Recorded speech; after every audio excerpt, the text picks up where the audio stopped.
Welcome to Daily Harmony. Today we're really digging into A Course in Miracles, specifically Lesson 159. I give the miracles I have received. Mm-hmm. A powerful one. It really is. And for you listening, especially if you're looking for those efficient insights, those aha moments, well, this lesson offers such a fresh angle on how sharing what you receive actually expands it for you. It's a bit counterintuitive at first glance, isn't it? Totally. So we've got insights from a study guide, a briefing doc, and various analyses focused right on this lesson. Our mission really is to unpack the main ideas. Get to the heart of it. Exactly. Understand why it's so significant, and maybe find some practical ways you can actually use this in your day-to-day life. Sounds good. We'll explore what miracle even means here. It's less about, parting the seas. Right, not the Hollywood version. Definitely not. It's more that shift, that internal move from fear to love, maybe a moment of clarity or healing. Yeah, that internal experience. And crucially, why giving these miracles away is so potent. It's not just generosity, it actually boosts your own experience, touching on how connected we all are. That interconnectedness piece is key. So get ready to maybe see how small things call. Kindness, a moment of service, even just your own thoughts can be powerful ways to express the miracles you've already got. Okay, so digging right in. The absolute core of Lesson 159 is this idea that giving and receiving, they're basically linked. Fundamentally the same thing. Two sides of one coin, kind of. Precisely. Our sources really hammer this home. When you share the miracles you've experienced, big or small, you're not depleting your supply.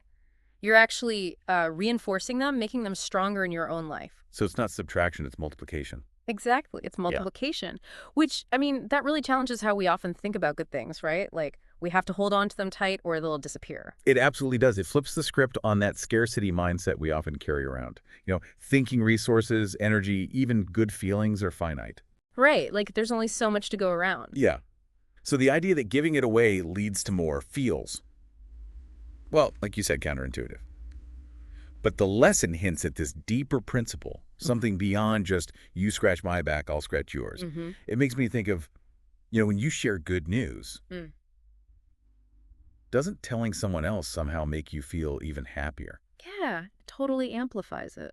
This lesson seems to say that same dynamic works with these deeper things, these moments of grace, these miracles. And it's fascinating how the Course defines miracle itself. It strips away all the, supernatural baggage. Right, it grounds it. Yeah. Yeah. Our sources consistently frame it as an experience of clarity, healing, or blessings received, but viewed specifically as extensions of divine love. Okay, so it's about perception. It's totally about perception. Right. A shift away from fear towards love. Have you ever had that moment? Like, you're stressed about something, totally stuck, and then suddenly, boom, clarity. Oh, yeah, that aha moment where the problem just dissolves or you see a way through you hadn't seen before. That's it. That release, that insight, that could be a miracle in this context. It's that internal shift. That makes it feel so much more accessible. Not like waiting for some external zap, but something that happens inside. Exactly. Personal. Immediate. So what about like those times when your first instinct is to react defensively, maybe with anger, but then you manage to choose something else like patience or just trying to understand the other person's view? Is that shift a miracle too? Precisely. That's a perfect example. Choosing the loving response over the fear-based one. And Lesson 159 really underscores how these moments are tied to that profound interconnectedness. Right. The ripple effect. Exactly. Your clarity, your moment of peace, your act of love. It's not just for you. It sends ripples out. When you share these miracles, you're not just doing a nice thing. You're doing something more fundamental. You're actively recognizing the divine spark, you could say, in yourself and in others. And that fosters unity. It builds peace. Like dropping a pebble in a pond, right? Yeah. Small act, wide ripples. That's a great way to put it. And think about the receiving end. When someone offers you, unexpected forgiveness, or just stays calm when you're losing it. Yeah, it can totally change your day or more. Right. It doesn't just fix the moment. It leaves you feeling lighter, maybe more connected, like a little bubble of peace was created. So this lesson is saying, okay, now be that person. Actively extend that peace, that understanding, that forgiveness you found inside yourself. Share your inner miracle. And the impact can be just as powerful when you're the source. So how do we actually do this? Let's get practical. Yeah, the how-to. Okay, well, the sources point to some really tangible things. One big one is just consciously sharing kindness. Okay, like what? It could be as simple as telling someone about a time you found clarity when they're struggling with something similar. Just sharing your experience. Conversation, maybe. Yeah, a heartfelt chat, a supportive text, even a thoughtful comment somewhere. It's about sharing that spark of hope or insight you received. And it's not just words, right? The sources mentioned actions too, Absolutely. Acts of service. That's another powerful way to give the miracles the gifts you have. like volunteering. Volunteering time, sure. No. Or just offering a listening ear when a friend really needs it. Or using a skill you have to help someone out, like tutoring or fixing something.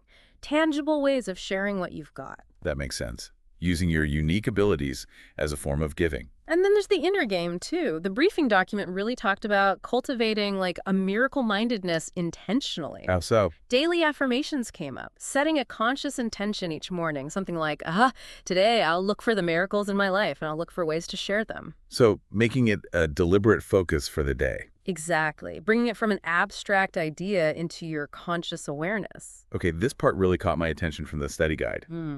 The importance of reflecting on the miracles you've already received. Ah, yes. Crucial step. It's like you have to first notice the good stuff, the blessings, the moments of clarity in your own life before you can genuinely share them. Makes sense, right? Totally. If you're only seeing lack, how can you give from a place of abundance? Exactly. So that reflection piece fuels the giving.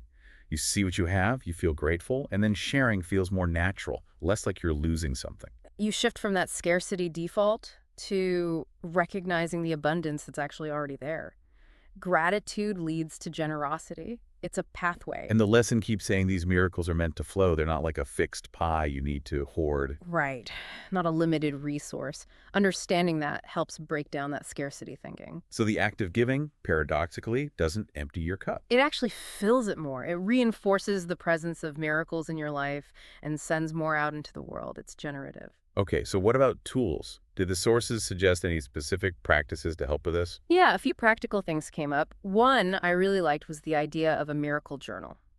Oh, interesting. Tell me more. Just, taking a few minutes each day maybe to jot down those moments of clarity, healing, blessings, however small, making them tangible. So you actually see them, acknowledge them. Right. And then maybe once a week, you look back and think, okay, how could I share something like this feeling or this insight with someone this week? It gives you concrete ideas. I like that. Very practical. What else? Another simple but really powerful one, a gratitude letter. Ah, classic but effective. Totally. Writing to someone who's genuinely impacted you positively, just expressing that appreciation. That's acknowledging a miracle you received, their kindness, their help, and sharing that acknowledgement right back. Yeah, that directly gives the miracle of appreciation. Beautiful. And one more. Meditation focused specifically on giving. How would that work? You'd visualize the miracles you've received maybe as light or warmth or whatever feels right. Feel it inside you. Then consciously, in your mind's eye, extend that light outwards to others. So cultivating that feeling of shared joy and connection internally first. Exactly. Embodying the principle of giving the miracles you've received in your meditation practice. So wrapping this up a bit, what's the big picture impact? If someone really leans into this, actively gives the miracles they receive, what happens? Well, the consistent message from all the sources is that it significantly boosts your own experience of abundance and joy. It comes back to you. It creates this positive feedback loop. The more you give, the more attuned you become to noticing miracles everywhere. Both received and potential ones to give. Right, and that leads to greater fulfillment, more inner peace. It just spirals upwards. And it really reframes giving from a duty to, well, a pathway to your own joy. Exactly, which leads to a really practical question for you listening. What's one small shift, one tiny miracle you've received recently that you could intentionally share today? Doesn't have to be huge. Not at all. Maybe extending a moment of patience when you feel rushed, offering a silent blessing to someone who looks like they're struggling, even just consciously sharing a moment of beauty you noticed with someone else. Yeah. So this whole deep dive into Lesson 159, I give the miracles I have received, it really highlights this powerful idea. Blessings grow when they're shared. They're not static, they're dynamic. We see how miracle here means that shift towards love, towards clarity, and giving those away. It reinforces them in you and builds connection. Remember those examples. Choosing peace, offering forgiveness, a silent blessing. Simple, but profound in their effect. So what part of this resonates most with you listening? Is it that feeling of interconnectedness? Or maybe the idea that giving actually increases your own abundance and joy. Or is it just the potential to contribute in small ways to a more loving world? Lots to chew on there. Definitely. And maybe consider this as you go about your day. What's one little miracle, one moment of grace or insight you've noticed lately? However small it seems. Yeah. How could you intentionally share that light, that feeling with someone today?